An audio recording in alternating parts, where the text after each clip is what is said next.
ये सब क्या देखना पड़ रहा है। ओहो, सरपंच जी तो चल दिए, अब कौन उठाएगा गांव की जिम्मेदारी।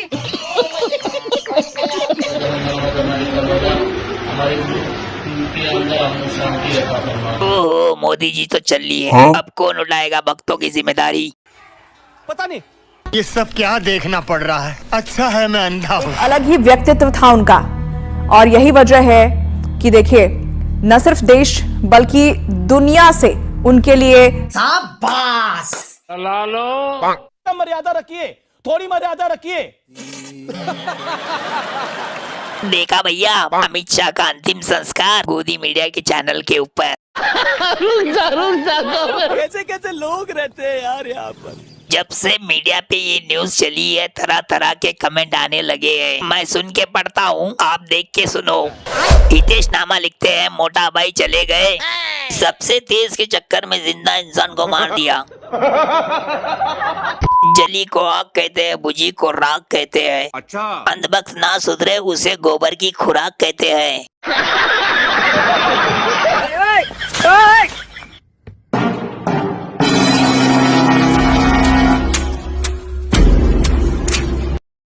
आपके लिए एक्चुअली कुछ लेकर आई हूँ, तो मैं आपके लिए ये एक छोटी सी भेंट लेकर आई हूँ। कंप्यूटर जी दिखाइए तो।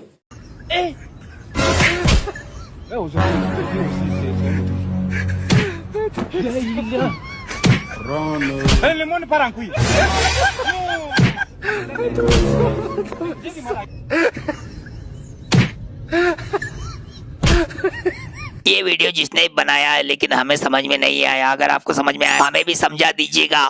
क्या क्या बात कर रहे हैं? खुद हैरान हूँ। ये चीजें देखता हूँ, मन को इतना संतोष होता है। वाह क्या सीन है।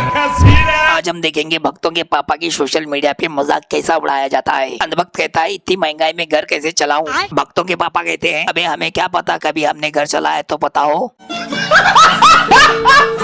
मर्यादा रखिए, थोड़ी मर्यादा रखिए। आगे भी मजेदार है, लेकिन भक्तों के ऊपर है। भक्तों के पापा कहते हैं, मेरा काम बस झूठ बोलना है, उसको सच साबित कैसे करना है ये भक्तों की जिम्मेदारी है।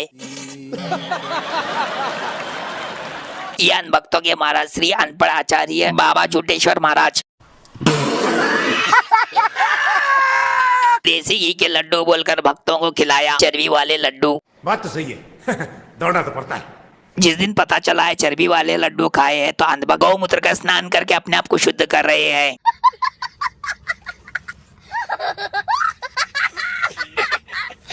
हमारे भक्त गोबर ही खाएंगे, जलेबी नहीं, ऐसा योगी जी का कहना है। भक्तों, लंबाई बढ़ाने के लिए कॉम्प्लान और महंगाई बढ़ाने के लिए आप ही गेस कर लो। महंगाई बढ़ाने के लिए हमारे अनभक्तों के पिताश्री। भाई लोग, ये तुम ही पढ़ लो, मुझसे पढ़ा नहीं जाएगा ये। अबे साले, मेरा माफ करना, गुस्से में इधर उधर निकल जाता हूँ। ये बात नहीं, जाहिर बात है। कोई कुछ नहीं बोलेगा, ओके? कुछ मैंने शुरू से ये कहा है कि भारतीय जनता पार्टी एक तरफा सरकार बना रही है। अच्छा, हमारे पास सारी व्यवस्थाएं हैं। नहीं सारुण के यहाँ कुछ तो गड़बड़ है, जरूर कोई ना कोई गड़बड़। आप चिंता मत करिए। नहीं। क्यों? हमने कहा था ना, जब तक ईवीएम रहेगा हमारा कोई कुछ नहीं करेगा। इस वीडियो में हमने पहले ही कहा है। ओके, अभी पता चलेगा। काउंटिंग चल रही थी, 2 राउंड बड़े अच्छे तरीके से संपन्न हुए। तीसरे राउंड में 6 ईवीएम ऐसी आई जिनमें बैटरी परसेंटेज 99% शो हुई, और जब उनका डाटा निकाला गया वोटिंग का, तो उसमें खाली भारतीय जनता पार्टी के कैंडिडेट को 60 से 70% इंक्रीज आ रहा है। बाकी जो नॉर्मल ईवीएम हमारी खुल रही है राउंड में, जिसमें एक 70 से 72-78% बैटरी बैलेंस है, वहाँ पे नॉर्मल काउंटिंग आ रही है। जो डाटा आ रहा है वो एक्चुअल डाटा आ रहा है, जिससे हम सभी जितने भी कैंडिडेट हैं, अंदर सबके एजेंट मौजूद है, वो सब संतुष्ट है।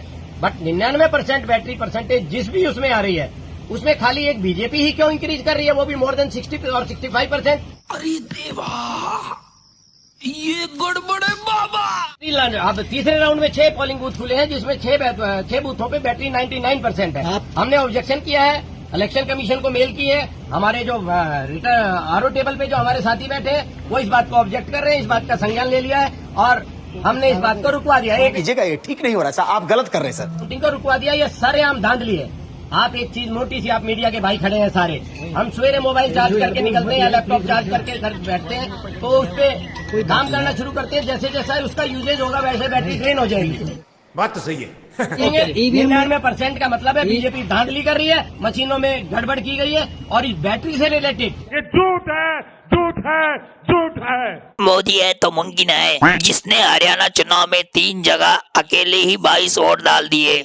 क्या बात कर रहे हैं बाबा? यहाँ पे आपने अपने उंगलियों में दिखाया कि 3 निशान पड़े हुए हैं, एक बार फिर से दिखाइएगा ये 3 निशान क्यों हैं? हम समझाते हैं, आइए। हाँ हाँ, ये कच्चा काम, ये मेरी बीवी मर गई है, ये उसका, ये कोरोना का, ये मेरा, ये 3 निशान है। मतलब आपने 3 वोट डाले हैं? नहीं। इतने तेजस्वी लोग हैं हमारे पास। हाँ, मतलब 22 वोट डाले हैं आपने? पानीपत तहसील का 26 रोड पे मेरी दुकान है, चक्कू छुरियों की। जी, का काम करता हूँ मैं। रेलवे रोड पे भी हमारी दुकान है, काला खान वर्कर चक्कू छुरियों की धार लगा। तो आमतौर से तो एक ही वोट डालने को मिलता, 22 कैसे डाले? मोदी की सरकार में कुछ भी हो सकता है। अध्यक्ष महोदय, ईवीएम पे मुझे कल भी भरोसा नहीं था, आज भी नहीं भरोसा। मैं 80 के 80 सीट जीत जाऊं तब भी नहीं भरोसा। और मैंने अपने चुनाव में कहा था अध्यक्ष महोदय, ईवीएम से जीत करके ईवीएम हटाने का काम करेंगे। न ईवीएम का मुद्दा मरा है, न जाएगा खत्म। जब तक ईवीएम नहीं हटेगी, हम समाजवादी लोग उस बात पर अड़ग रहेंगे। ये बड़ी अच्छी बात कही आप। जब रिजल्ट देखने के बाद बीजेपी के कार्यकर्ता आपस में ही जलेबी बांटने लगे, छोड़ के हमारे अंधभक्तों को। ये सब क्या देखना पड़ रहा है? अच्छा है मैं अंधा हूँ। एक एक करके रीजन वाइज हम दिखाने वाले हैं। देखिए यहाँ पर 50 से 58 सीटें, मतलब एक तरफा ये चुनाव हरियाणा का कांग्रेस पार्टी के पक्ष में जाता हुआ दिखाई दे रहा है। अच्छा, कई बार कहते हैं कि कई बार नंबर्स ऐसे आते हैं, फिर भी हम, लगता है अंजना दीदी का दिल टूट गया है। हरियाणा में रोने की हालत में खड़े हैं बाजार में। नहीं जीते तो क्या हुआ, ईवीएम है हमारे हाथ में। आप लोग रोना बंद कीजिए। हरियाणा के अंदर, और राहुल गांधी ने बोला ये मेरे चेहरे पे चुनाव है। यहाँ पे आप यहाँ बहुत बड़ी गलती कर रहे हैं। अच्छा जी, तो वो सीएम रहे, लेकिन उसके बावजूद आप एक नैरेटिव हरियाणा में नहीं बिल्ड कर पाए। सही पकड़े हैं। लास्ट टाइम भी भूपिंदर सिंह हुड्डा और कांग्रेस पार्टी सिर्फ 9 सीटों से पीछे रह गई थी, और इस बार उन्होंने आपको सीधी लड़ाई के अंदर, राहुल गांधी के बारे में आप भी बहुत कुछ बोलते हैं, और लेकिन सीधी लड़ाई में राहुल गांधी तो हरा रहे हैं आपको।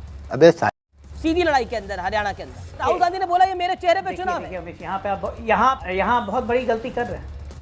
अच्छा।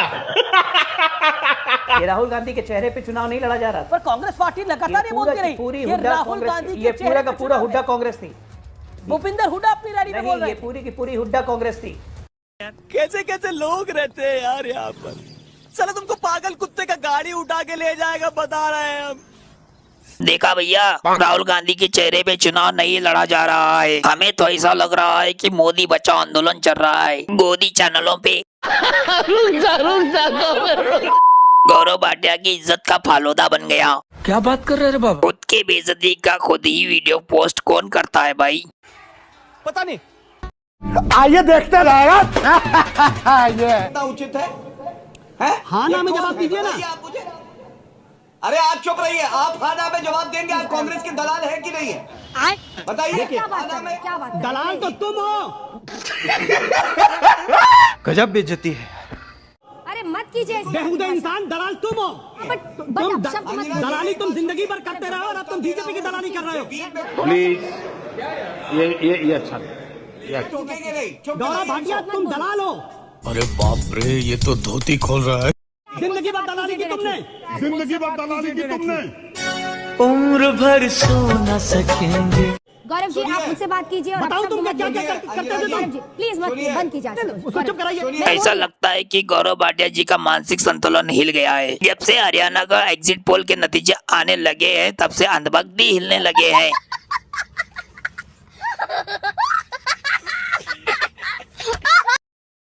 लगता है मामा कांग्रेस ज्वाइन करने के फिराक में है। ओह शिट, नो, नहीं, ऐसा नहीं हो सकता। कह दो कि ये झूठ है। अरे रुको जरा, सब्र करो। मामा खुद अपने पार्टी की तारीफ करते हुए कह रहे हैं ये झूठ है, झूठ है, झूठ है। बच्चों का भविष्य बर्बाद कर दिया। जिंदगी से खिलवाड़ किया सत्ता के दलालों ने। 17 बार पेपर लीक किए। अच्छा, हर बार धोखे में रखा। ये बड़ी अच्छी बात कही आप। करोड़ों रुपया कमा लिए और बच्चों को दर दर की ठोकरें मारने के लिए, खाने के लिए छोड़ दिया। ये चीजें देखता हूँ, मन को इतना संतोष होता है। ये यहाँ का युवा बर्दाश्त नहीं करेगा। हरियाणा के जो भी नतीजे सामने आए, लेकिन भक्तों की कुटाई रुकनी नहीं चाहिए। ये वो अंधभक्त हैं, हमारे देश के लिए एक दीमक बन गए हैं। अबे साले, कभी मेरा माफ करना, गुस्से में इधर उधर निकल जाता हूँ। आजकल क्या होता है देखो, मैं बताता हूँ आपको। कहीं मैं सड़क पे जाता हूँ, मुझे दो तरीके के लोग दिखते हैं। एक ऐसे मुस्कुराता है, खुश रहता है, चेहरे पे मुस्कान होती है, मैं कहता हूं कांग्रेसी। अच्छा। और एक मुझे ऐसे दिखता है, मैं कहता हूं आरएसएस।